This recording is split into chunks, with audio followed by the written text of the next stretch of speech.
Oke, jadi di sore hari ini kita kedatangan yang namanya salah satu emiten lagi, teman-teman. Dan tentu saja saya as a founder dari Fangsam juga senang banget bisa mengundang salah satu pembicara-pembicara dari para emiten. Dan kita juga akan merutinkan ya, semoga bisa dirutinkan insider talks dari ruang saham ya. Tujuan kita membuat insider talks ini sendiri sebenarnya memiliki tujuan biar teman-teman bisa lebih kenal lebih dalam dengan yang namanya emiten ya.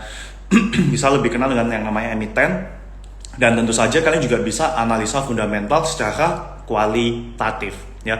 Oleh karena itu teman-teman, kalau ada pertanyaan mengenai emiten kota, nah kalian bisa langsung komen di kolom question ya. Kalian bisa langsung komen di kolom question. By the way, teman-teman, sebelum memulai, kita mau mengundang direktur utama dari kota. Suara saya udah masuk ya? Suara saya udah cukup jelas ya, teman-teman ya?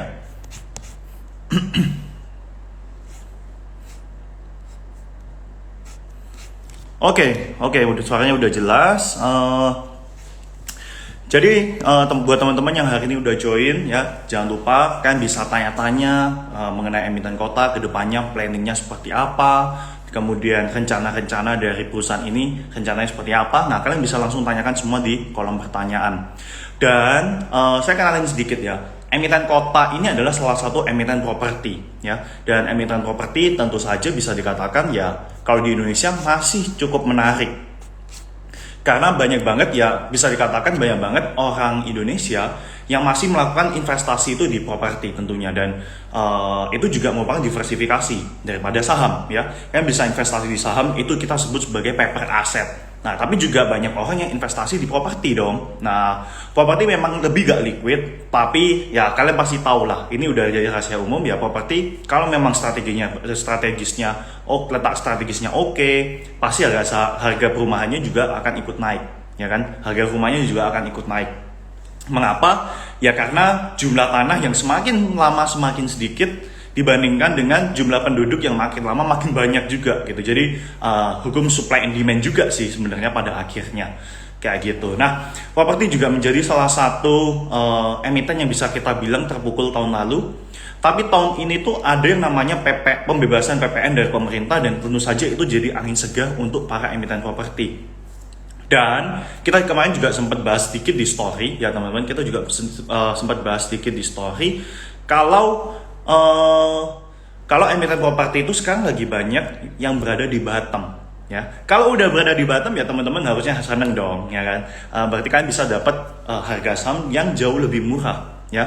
Saya melihat emiten properti juga saat ini masih berada di Batam. Tapi secara tren kalian juga bisa udah lihat ya, secara tren mereka juga udah bukan dalam fase downtrend ya. Itu yang menarik sih. Nah, untuk lengkapnya kita akan langsung undang direktur utama dari kota, Pak Muhammad Prapanca ya. Coba kita undang dulu. Oke, kita send request.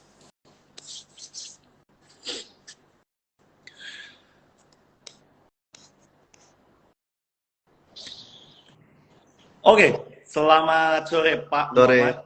sore Mas Ervin. Ya, Sore. oke. Jadi teman-teman bisa kenalin, ini direktur utama dari emiten kota. Nah, mungkin Pak Prapanca bisa ini ya, bisa perkenalan dulu nih. Gimana nih perkenalan? Eh, ya kalau dari sisi komersial sih kita udah cukup lama ya, Mas Ervin. Gitu, kita memberanikan diri untuk bersaing lah dengan para pengusaha properti lainnya lah, gitu. Tapi ya mungkin balik lagi ke keadaan bahwa kita harus mengalami bersama-sama gitu ya, terkait pandemi ya di tahun 2020 gitu. Jadi banyak, saya rasa nggak pengusaha properti saja, tapi semua pengusaha lainnya juga mengalami koreksi ya terhadap kinerja mereka gitu. Benar, benar, benar. Jadi meskipun tahun lalu bisa dikatakan pandemi ya, bisa dikatakan ya hampir 90% sektor bisnis ya terhenti teman-teman ya. Hampir 90% sektor bisnis terhenti. Mungkin yang diuntungkan ya di sektor kesehatan, informasi, ya itu diuntungkan pastinya teman-teman. Nah, di sini kota ini kan saya tahu dia udah pernah listing di tahun 2019 ya Pak ya. Tapi sebenarnya kota ini adalah salah satu perusahaan yang udah didirikan sejak kapan ya Pak? Kami sudah ada itu di tahun 2011 gitu. Jadi banyak perjalanannya, kisahnya gitu lah dari tahun 2011 sampai kita memberanikan diri masuk ke dalam program IPO di tahun 2019. Gitu. Benar-benar. Jadi kota ini udah bisa dikatakan udah berdiri 10 tahun, teman-teman. Ya udah berdiri 10 tahun. Kalau kalian mau bicara sustainability ya ini udah 10 tahun tuh guys. Yang dimana pasti dari kota sendiri udah pasti ngalamin banyak milestone ya, up and down, ekspansi ini, ekspansi itu. Nah, tapi kalau dari kegiatan proyek selama tahun 2020 sampai 2021 ini, apakah proyek itu tetap berjalan, Pak? Tentunya kita mengalami pelambatan ya dalam semua rencana kita, karena balik lagi bahwa pandemik ini di saat datang awalnya pandemik itu protokol dari pemerintah kan belum clear ya, jadi kita kan harus steady atas arahan dari pemerintah, harus stay at home semua, kegiatan-kegiatan tertentu saja yang boleh dalam kapasitas tertentu juga gitu ya. Jadi pada saat itu kami memfreeze kegiatan kami ya, terutama salah satunya mestinya itu di bulan Maret 2020 kita mestinya mulai untuk melakukan pekerjaan high rise ya, gitu kan. Tapi ya balik lagi semua kami tunda gitu ya, atas pertimbangan sangat matang sekali. Mudah-mudahan tahun 2002 ya mulai terbuka sekarang gitu ya, prokes juga udah mulai dibuka, terus pendistribusian vaksin udah mulai terlaksana gitu ya. Berharap mungkin di awal tahun 2022 kita bisa menjalankan kembali program kita yang tertunda. Tapi posisi berarti kalau kan bisa kita lihat saat ini kan PPKM itu udah turun banget ya Pak, dari level 4, 3, 2, dan vaksinasi juga terus memberikan hasil dampak positif. Tapi untuk saat ini proyek-proyek udah kembali bergerak seperti normal ya? Sedikit normal ya, tetap mengikuti prokes yang ada gitu ya, dan kita juga harus hati-hati sekali ya, jangan sampai kita melakukan cost overrun di pengembangan ya. Jadi kita masih posisi wait and see sampai ya mungkin Q4 ini yang akan datang. Oke. Kalau selama ini kan karena ada banyak PPKM, kemudian dulu ada PSBB ya. Nah, kegiatan operasional otomatis banyak bisa dikatakan kadang di freeze, kadang jalan juga, kadang di freeze. Nah, apakah dengan hal tersebut untuk seperti bahan-bahan proyek bangunan seperti harga bahan dasar proyek itu bisa meningkat apa enggak ya? Kena efek apa enggak ya Pak? Ya tentunya ya.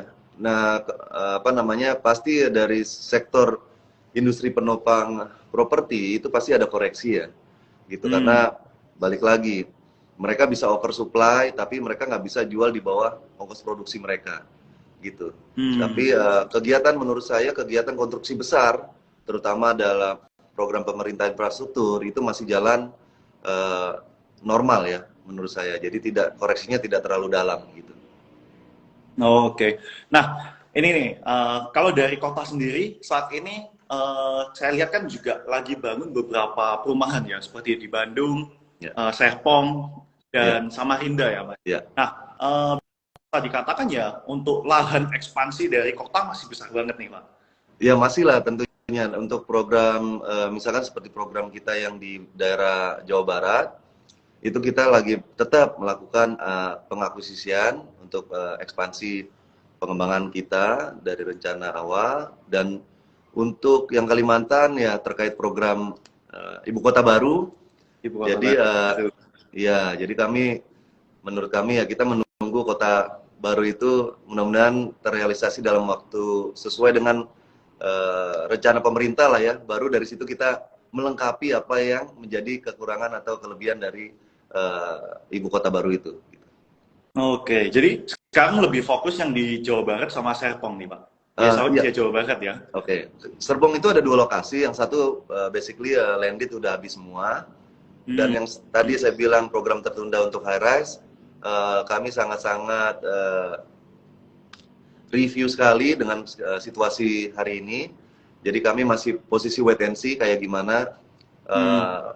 apa namanya pandemik ini berjalan dan program pemerintah kayak apa gitu. Oke. Tapi berarti nanti fokusnya ya yang di Samarinda ya Pak ya. Setelah itu Iya. ada rencana project lagi di mana nih Pak? Ya kita masih ada beberapa proyek yang dalam tahap negosiasi, di mana Oke. ya tentunya di kondisi seperti ini ya kita nggak bisa bekerja sendiri ya, jadi kita berkolaborasi dengan beberapa pengusaha lokal yang sekarang dalam tahap negosiasi, yang mudah-mudahan hasilnya cukup baik untuk perusahaan kami. Oke. Nah, jadi sebenarnya teman-teman kota ini punya beberapa daerah untuk real estate development ya. Jadi yang seperti yang sebutin yaitu ada Serpong, kemudian ada di Bandung Jawa Barat, dan terakhir yang paling menarik sebenarnya adalah mereka juga udah nyiapin lahan di kota Samarinda melihat yang namanya ibu kota baru juga akan berpindah ke sana. Ya, jadi secara prospek dan itu ya mereka udah memantau lebih dulu nih teman-teman ya. Nah, dari pemerintah kan posisi saat ini memberikan insentif pembebasan PPN nih Pak. Ya, apakah dari segi penjualan juga banyak meningkat? Uh, Balik lagi Mas Ervin, jadi untuk pembangunan terkait residen itu kami dalam masih tahap review. Jadi kami belum termasuk, salah satu yang belum termasuk menikmati fasilitas pemerintah karena kita belum mulai pembangunan. Hmm. Gitu. Hmm. Kemarin Oke, kecuali kalau oke. kemarin kita udah terlanjur membangun yang high rise, ya mungkin Hmm. itu kita termasuk yang memanfaatkan fasilitas itu. Tapi ya hari Oh, ini saya merasa saya masih sangat-sangat mereview terkait dengan costing kami ya. Jadi kami mencoba untuk surviving dari sektor hotel walaupun terkoreksi cukup dalam akibat ya tahu sendiri kan PPKM ini tidak boleh ada kegiatan yang interprovinsi, interkota. Jadi banyak bookingan yang akhirnya di drop, terus pembatasan operasi. Jadi cukup dalam lah dari sisi itu. Gitu. oke. Jadi, nah tadi ada disebutin yang namanya hotel ya. Jadi teman-teman, kota ini real estate developer, tapi memang juga ada hotel manajemen ya Pak? Atau ada Iya, hotel sendiri? kebetulan ya kita kebenaran punya hotel dan hotel manajemen. Oh, jadi memang ada punya hotel sendiri dan hotel manajemen dan bisa dikatakan ya hotel juga salah satu sektor yang bisa dikatakan terpukul, tapi saya sempat lihat ada CSR juga membantu di saat-saat pandemi ya Pak ya. Betul, betul, betul. Oh, Ya sempat bangkit lah ya kita di bulan Februari sampai bulan April ya. Terus tiba-tiba varian baru kalau nggak salah ya itu Delta ya. benar-benar. Kira-kira mendekati Lebaran, yang tadi saya bilang itu bookingan hampir penuh semua, tiba-tiba harus di drop karena ada peraturan pemerintah yang menyatakan tidak boleh ada kegiatan pulang kampung, mudik dan lain-lain. Jadi ya balik lagi kita Hmm, ke posisi sebelum bulan Februari. Gitu. benar, benar. Karena memang kita juga merasakan posisi sebelum bulan Februari cukup down, kemudian udah mulai bangkit. Nah, kemarin Juli, yang ini mulai kembali adanya PPKM, akhirnya Ya, membuat beberapa bisnis stuck lagi ya, beberapa bisnis terhenti lagi. Tapi seharusnya saat-saat ini udah mulai open kembali ya Pak ya? ya mudah-mudahan lah kita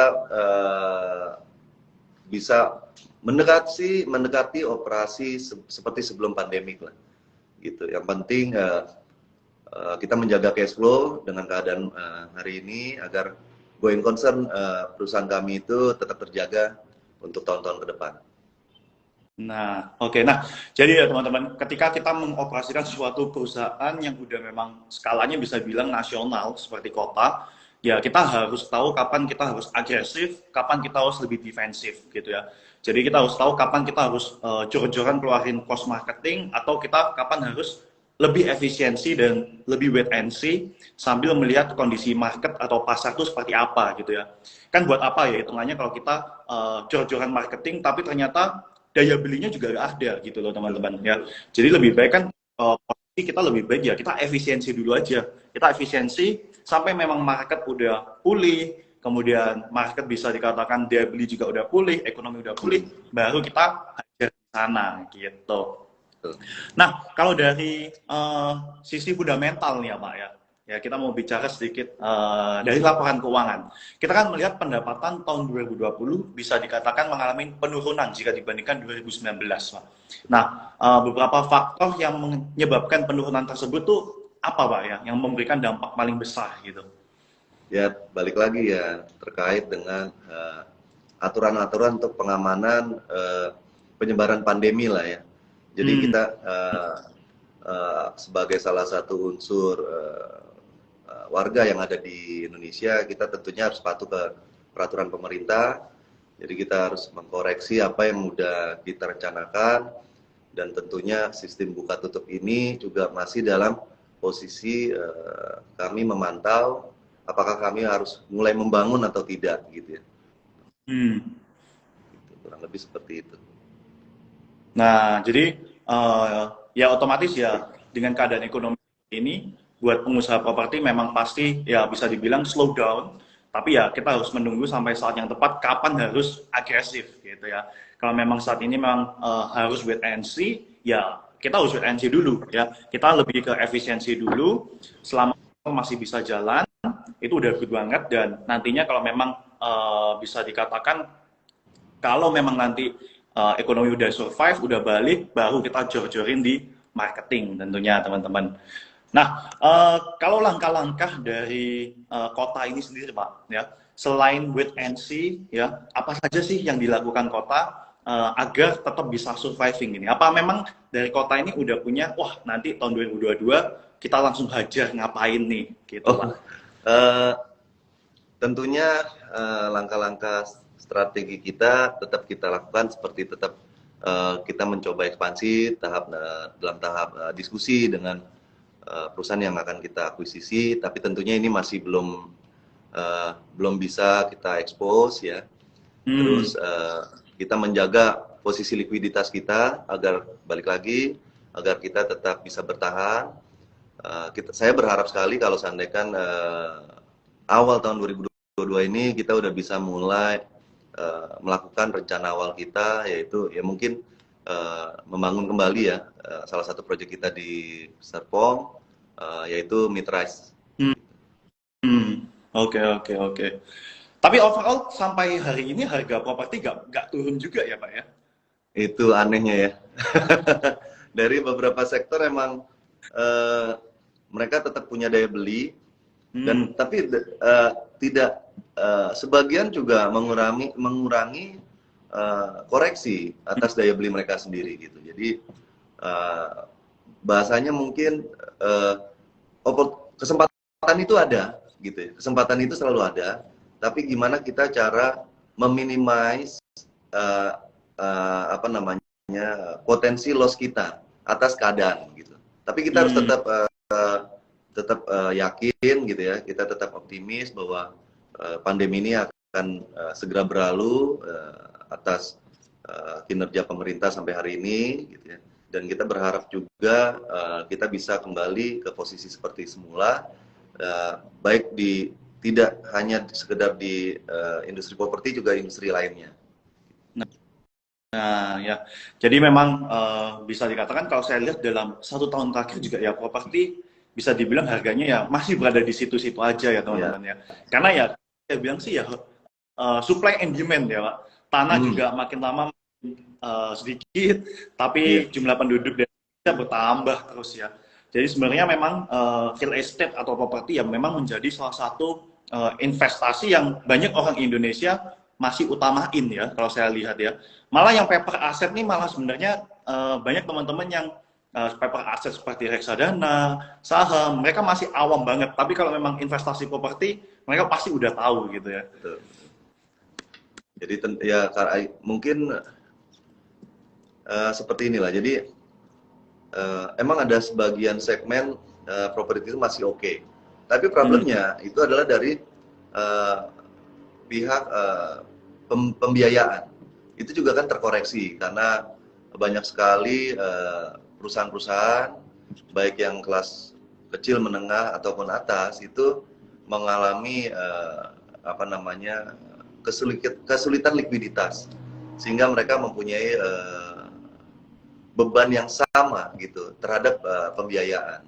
Nah, contohnya misalkan hari ini KPR diberikan relaksasi dengan apa bunga yang kompetitif dan jangka waktu yang cukup panjang, tapi balik lagi akibat mungkin dari si orang-orang yang mau beli ini perusahaannya terkoreksi dan mereka mengalami misalkan penundaan gaji sebagian segala macam, akhirnya mereka kan menunda untuk melakukan KPR gitu.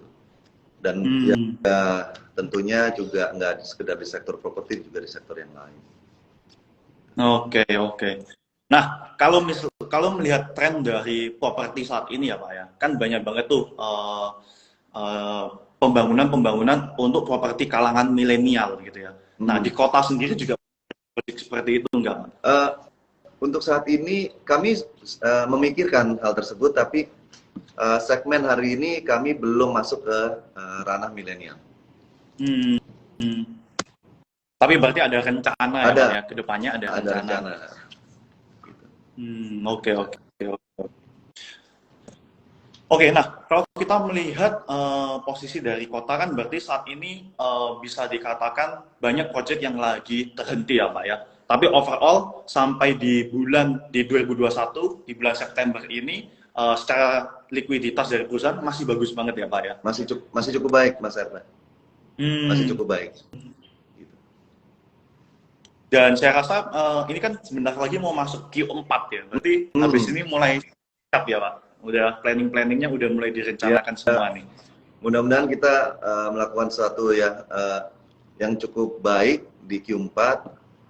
Tentunya nanti kita harus mengajukan izin dulu ke pihak regulator agar rencana kita bisa berjalan di Q4 ini. Benar. Oke, nah kalau di bidang properti sendiri dari kota ini, kalau apartemen ada nggak ya Pak ya? Yang tadi saya bilang itu bahwa rencana kami itu Maret 2020 itu tadinya mau bangun mid-rise. Itu 7 tower 15 lantai, tapi karena pandemi ya nggak mungkin lah kita berani bangun bisa nanti yang beli yang nggak ada kan, waduh kita kena cost overrun ya, malah likuiditas kita keganggu, waduh lebih repot lagi kita kan gitu. Jadi mudah-mudahan kita lihat dari Q4 ini, kalau seandainya Q4 ini nanti hasilnya seperti apa yang kita harapkan, baru nanti 2022 kita baru mulai coba bergerak kembali untuk membangun rencana kami. Oke. Jadi itu teman-teman, jadi memang di Maret tahun lalu, tahun 2020, bisa dikatakan ya kota ini udah siapin salah satu proyek apartemen mereka gitu ya. Tapi memang karena waktu itu ya bisa dikatakan bulan Maret, April itu tingkat puncak-puncaknya banyak COVID-19 masuk di Indonesia. Akhirnya memang waktu itu kan pemerintah langsung lakuin PSBB, semua work from home, yang bisa dikatakan ya beberapa bisa dikatakan proyek-proyek baik infrastruktur juga semuanya dihentikan dulu teman-teman, dihentikan dulu gitu. Nah oleh karena itu ini menurut saya sih ini good move banget ya dari kota, di mana mereka udah ngitungin ya otomatis kalau pandemi gak mungkin dong secara singkat bisa selesai gitu ya. Kalau memang dipaksa bangun pun takutnya secara likuiditas perusahaan malah bisa dikatakan malah terganggu nantinya, malah terganggu teman-teman gitu. Oleh karena itu lebih baik ya kita nge-freeze dulu, kita pending dulu beberapa, bisa dikatakan udah pending 1 tahun.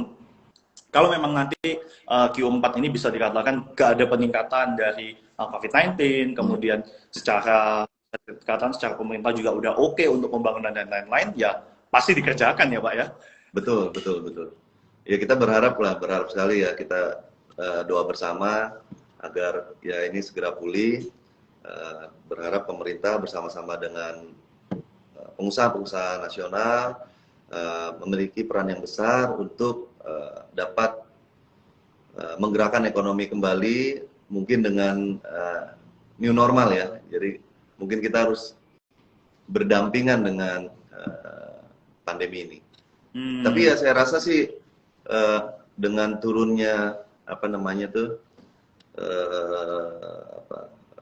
pengenaan pandemi ya, dan terus kalau nggak salah saya seminggu atau 2 minggu lalu bahwa kan pandemi ini akan diturunkan statusnya menjadi epidemi ya. Yap.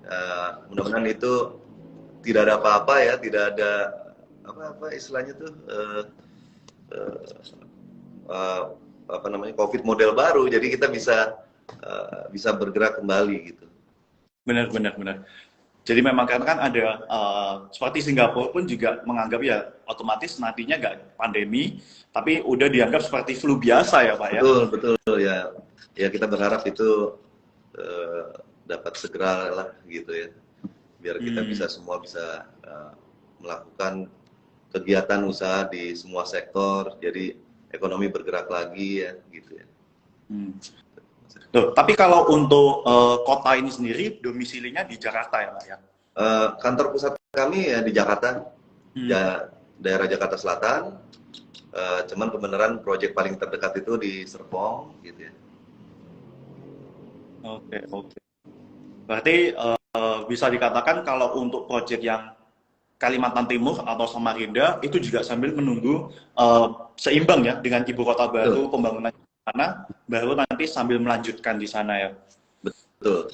Karena kan sayang sekali ngerinya nanti kita bangun daerah sana, tapi formatnya sangat berbeda kan, ngerinya nanti juga nggak pas, pangsa pasarnya malah kita jadi loss opportunities kan gitu.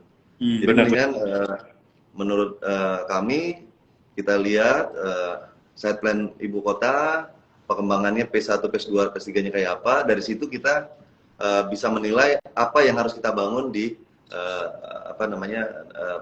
tanah yang sudah kita peroleh di Samarinda gitu. Oke. Nah, kalau saya baca-baca ya Pak, waktu pertama kali ini mau melakukan IPO, tujuannya kan untuk pembelian tanah ya Pak. Tujuannya untuk pembelian tanah. Untuk dana IPO itu sendiri, apakah sekarang sudah terpakai ya Pak? Oh sudah. Bahwa sesuai dengan peraturan dari pihak regulator, bahwa kami kan juga harus mengisi pertanggungjawaban atas dana dari IPO tersebut. Itu sudah terserap semua dan kami sudah laporkan ke pihak regulator. Gitu. Yang kita lakukan sekarang adalah untuk mengekspansi. Karena potensinya kalau seandainya kita bangun dari yang kemarin itu sangat sayang sekali kalau objek ekspansi kita itu tidak kita kuasai, karena nanti akhirnya orang yang menikmati dari keuntungan pembangunan kita gitu loh. Benar. Ya kan kalau kita bangun misalkan say 10 hektar di depan gitu ya, proyek kita ya. Tapi sebenarnya di belakang itu masih kosong kurang lebih sekitar 50-100 hektar misalkan gitu ya. Nah ini kan kalau kita bangun, yang menikmati kan tanah yang pemilik belakangnya. Benar.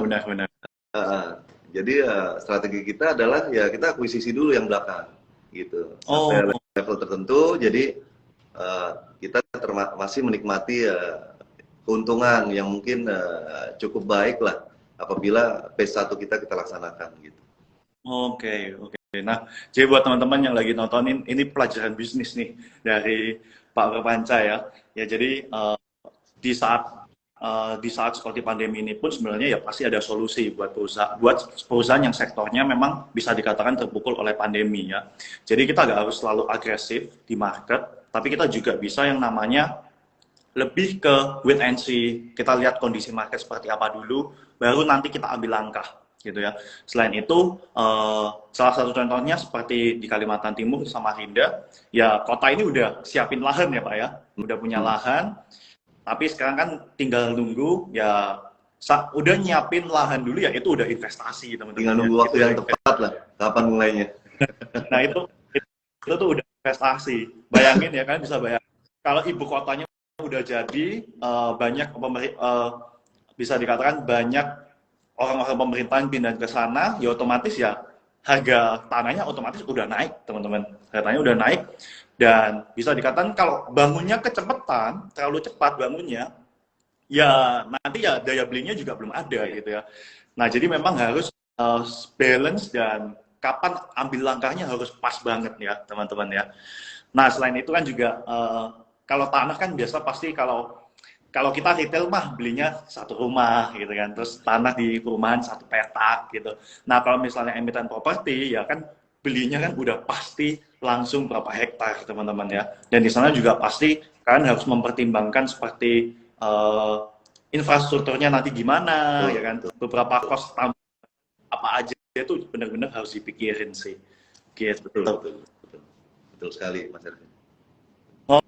Oke, nah mungkin kalau menurut Pak Pranca selama 2021 ini ya, selama 2021 ini secara ini kan udah masuk Q3 ya Pak ya, sudah masuk Q3. Nah, overall kalau dari laporan keuangan ya Pak, dari laporan keuangan dari kota selama dari Q3 ini masih on track ya untuk emiten kota. Eh, on track dalam konteks kita menyikapi pandemi. Benar-benar. Jadi Tapi untuk dari rencana awal ya jauh sekali lah.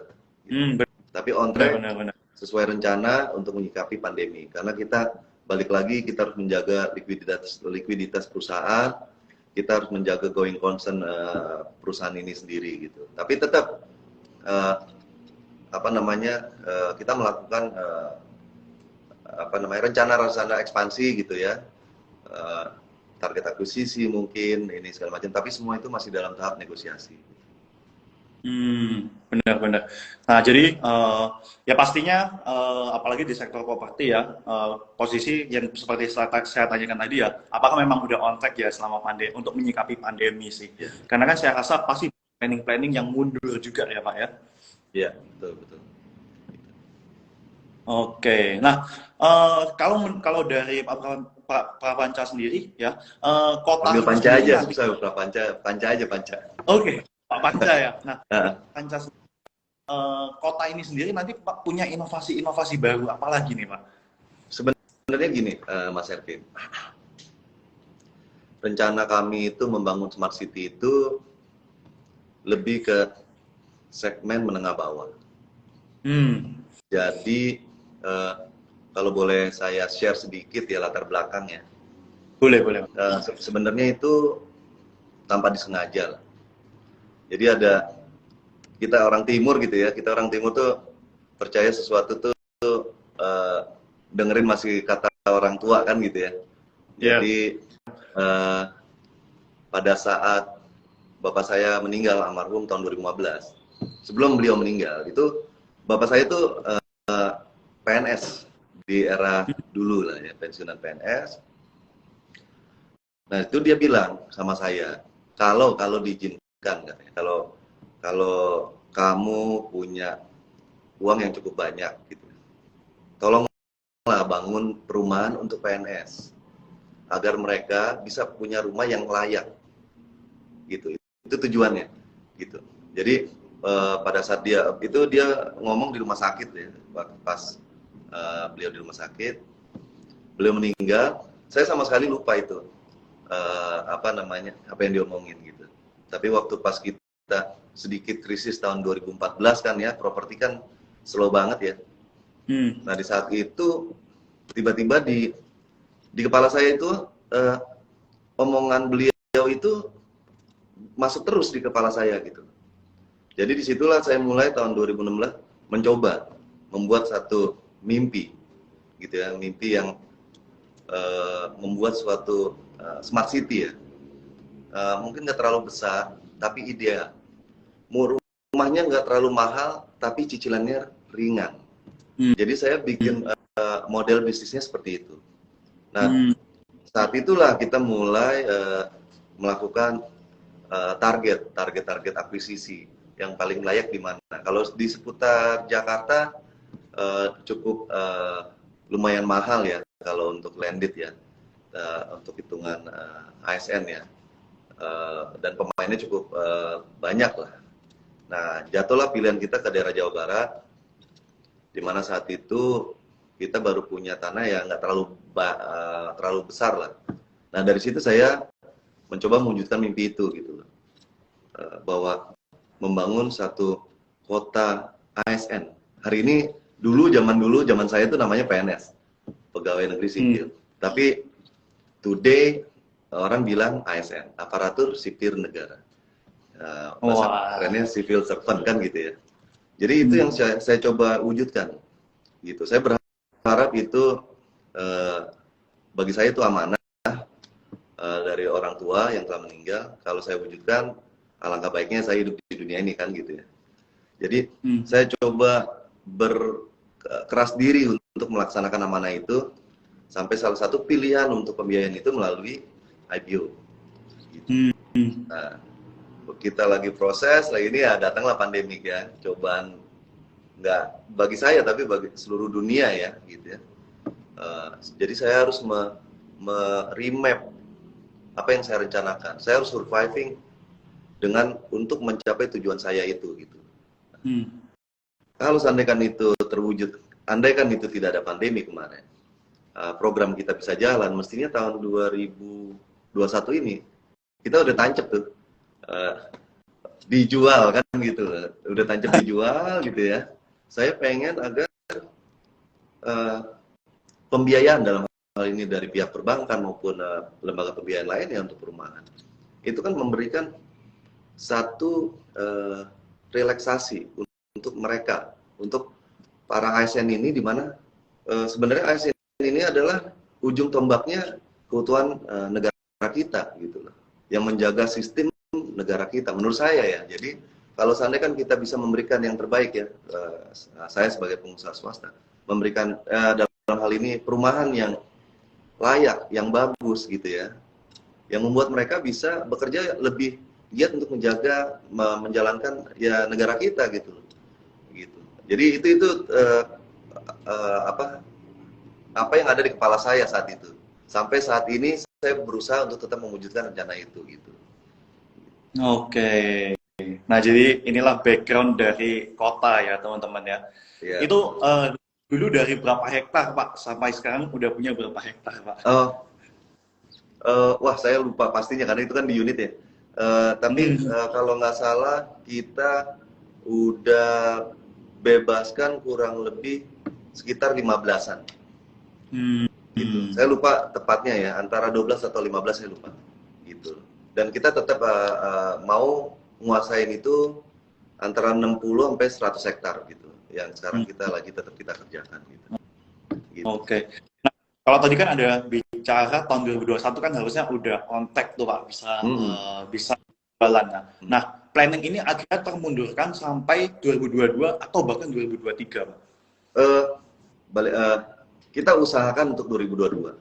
Kalau seandainya seperti apa yang kita rencanakan, seharusnya kalau seandainya 2022 jalan, 2023 kita udah nancep tuh. Gitu. Ready for sale kan gitu kan? Gitu. Ya kalau program itu berhasil, ya saya berharap saya bisa melakukan itu di setiap provinsi. Oke. Jadi tujuannya di sana, teman-teman. Nah, karena memang pandemi akhirnya harusnya tahun 2021 udah bisa marketing, tapi akhirnya harus mundur lagi dan bisa dikatakan mungkin terburuknya di tahun 2023, teman-teman. Jadi ya bisa dikatakan perusahaan saat ini lagi menjaga likuiditasnya, ya teman-teman, menjaga likuiditas. Tapi be ready, tahun 2023 penjualan bisa boom nih kayaknya. Iya, mudah-mudahan. Amin. Harus tetap semangat. Benar. Nah, oke, mungkin ada akhir kata nggak nih dari Pak Panca untuk para follower atau pendengar hari ini nih? Oke, jadi ya harapan kita, saya pengusaha dan mungkin para pelaku usaha lainnya, dan saya berharap bersama-sama pemerintah memiliki peranan yang sama untuk kembali membangkitkan perekonomian bangsa dalam era new normal, dan mudah-mudahan segera pandemi ini berakhir gitu. Tapi kita harus tetap semangat, harus tetap positive thinking. Emang kondisi sulit ini menerpa ke semua lini, siapapun juga. Tidak ada yang menurut saya lolos dari dampak dari pandemik ini. Jadi bagi saya mungkin ke para yang hadir di sini, tetap semangat dan tetap percaya apa yang Anda lakukan, tetap bekerja keras dan tetap fokus lah sama rencana awal. Mungkin itu yang bisa saya sampaikan Mas Ervin.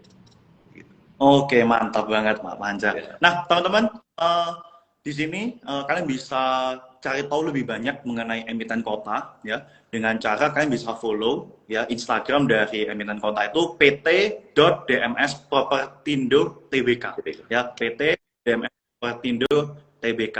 Nah, sebenarnya kalau kalian mau lebih gampang, kalian bisa langsung cek story di Ruang Saham ya. Kemarin kita sempat bahas analisa teknikal dari kota ya. Saya pribadi cuan nih Pak dari kota. Waduh. Nah, saya pribadi kalau saya kan tidak boleh, karena saya miten ya, saya lebih menjaga fundamental ya gitu. Jadi saya bisa sampaikan ke para pelaku rencana kami sebagai perseroan untuk melakukan mencapai masa depan yang telah kami rencanakan gitu. Benar. Nah, buat teman-teman yang mau lebih tahu lebih banyak mengenai emiten kota, nah kalian bisa langsung cek story Instagram kita. Nah, di sana kemarin kita waktu bahas analisa teknikal ada mention Instagram dari kota dan kalian bisa follow dan nanti di sana kalian bisa dapetin banyak informasi mengenai emitennya dan apa saja sih yang dilakukan oleh emiten tersebut dan project-projectnya tuh apa aja. Gitu. Nah, thank you Pak Panca udah mau diundang ke Ruang Saham. Sama Mas Ervin atas waktunya, terima kasih. Dan thank you juga buat teman-teman di sini yang udah dengerin ya, buat teman-teman yang udah dengerin. Dan thank you buat Pak Panca waktunya dan kita akan ketemu di lain waktu. See you. Oke, Mas Ervin, bye bye. See you.